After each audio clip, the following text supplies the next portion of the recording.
driving out with some friends for dinner, and I thought, what the heck? What's pertinent that we can have a conversation about on the road today? What do you think, love? What's on your mind?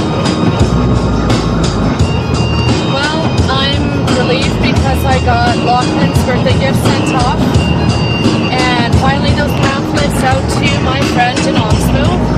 Ah yes, the rental pamphlet. Yeah. See, rent where we live is exceptionally high, and the city doesn't offer an awful lot of services, and there's big housing problems, and a lot of political debate and stuff like that. And, well, we kind of figured the biggest problem with that was ignorance. So, we're spreading knowledge. We're spreading knowledge. We got the little government pamphlets, because there's no rentalsmen down here or any place for people to go to ask questions about the law, the rent, and you. So, we decided to get the pamphlets and spread them around, which we're doing quite successfully. And, oh, what a surprise, there's a few people have been pissed off at us for that. Yeah, there's... What do you got to say to them? One person that had a couple things to say to me. I'm assuming he was a landlord and probably a slumlord at that. That's possible. Probably why he had a couple things to say to me, but that's possible.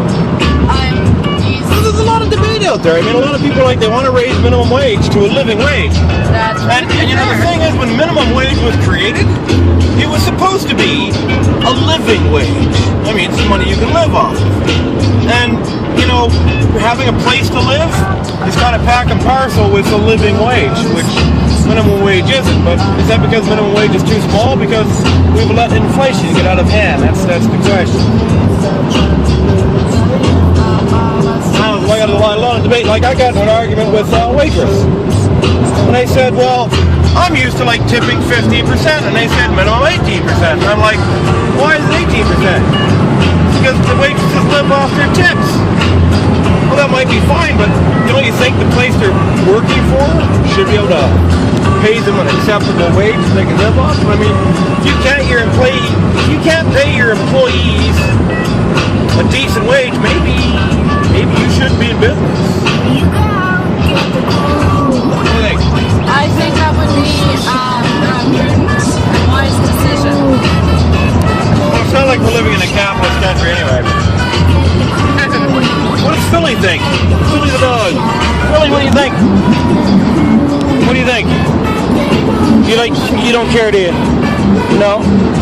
You're like, I get fed, I do. Give me a milk bone and you're happy? Well, we've upgraded her from the milk bones. Now we give her Tartar Shield Dental Treats. Tartar Shield for good teeth. Yes, she has those were not. Gleaming white teeth, and I don't have to brush them. I can't say that I ever brushed a dog's teeth, but I think with Philly... You can actually brush a dog's teeth? You should, actually. So they get special toothbrushes for that or something? Yeah, you can get dog toothbrushes. I think maybe I just got more learned about animals in general in my old age.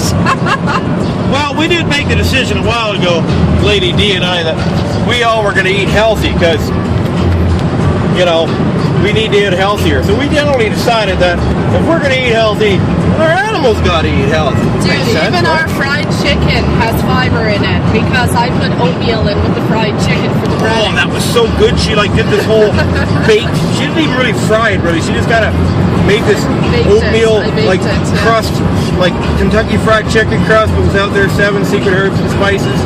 And she put oatmeal in it and baked it. It was like, I'll tell you my herbs and spices that I put in with it. You can't tell them that. This is going to go on YouTube. It's like giving up the secret to the secret sauce at McDonald's. Yeah, by the way, it's Thousand Island dressing. Thousand Island dressing, yes. McDonald's secret sauce. We're not going to get sued for that, are we? What? Nah, screw it, whatever. Okay. Anyway, this is Saskatchewan in the early spring. Lots of people out there are happy about the lack of snow, except for those people that run on skidoos.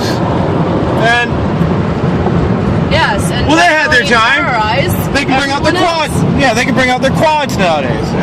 Yeah, there was that farmer. Bunch of skidooers keep on bombing through his property and ran over his cat. And this guy comes out to confront these people who are running through his property. He brings with him a shotgun.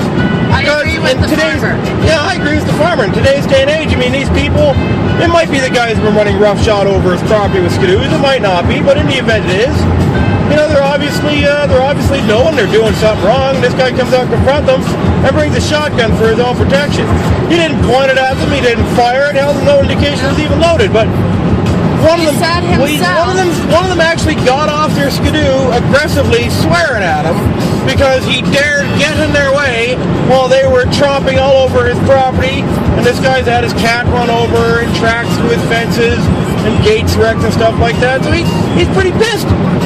It strikes me as, yeah, it strikes me as like, holy crap, these guys get off their skidoos because he dares get in their way while they're running roughshod over his property, and they say he's at fault because he took measures to protect himself. Yeah, I don't have a problem with that. I mean, well, one thing is... Older gentleman. Yeah, he was an older gentleman. That was his reason for bringing the gun out, because he was an older gentleman. I would have brought an axe, but that's just me. Couldn't have defended himself.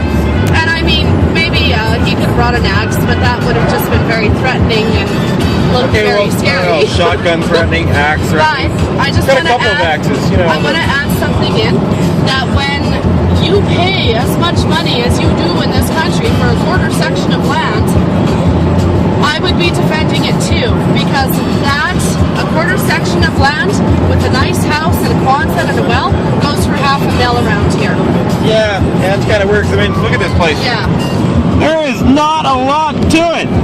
And people pay big bucks to buy land. They do, here. big bucks. And it's not like farming's the all-profit industry it used to be. Anyway. There's my 2 bits worth anyway. That's our 2 bits anyways.